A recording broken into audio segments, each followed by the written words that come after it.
Good evening, everybody. I'm Pierre Roberge, the Daily Trader. It is January 11th, and we are going to take a look at Palantir stock from a technical analysis perspective.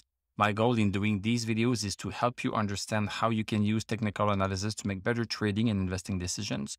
But I am not a financial advisor, so please do your own research and make your own decisions. So Palantir closed up 39 cents today.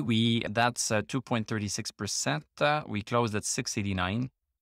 Post-market, we seem to be even Steven. We have a nice green candle. So we tried to get up to 1713 and we came back down. So 1713, which is the bottom of our double resistance, is still in play. So resistance is still in play.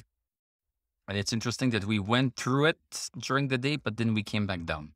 So somebody bought over that price, and then the sellers came in and wanted to sell a little bit more than the buyers wanted to buy. Let's go see the 1 hour chart. So see how this panned out. Okay, so this is the 1 hour. Okay, this is the first candle of the day. So went quite high above 1713, came back down. Second hour came quite low, but then was pushed back up by the buyers. So buying pressure right here. Then we broke 1713 again, but closed below. Here, can it be more precise than this? I don't think so. So now the body of the candle is right smack on 1713. The 130 candle also, and then we started coming down just a little bit. Stochastic is still quite good at 78. So the stock has not reversed. So far, this is just a pullback, and the stock should be trying again tomorrow. Everything else on the 1 hour chart is pretty good. We have RSI over 50. That's always good. Of course, stochastic over 60. That's good. We have MACD crossover. That's good. And DMI has not crossed over yet. That's the only thing that's missing from the 1 hour chart.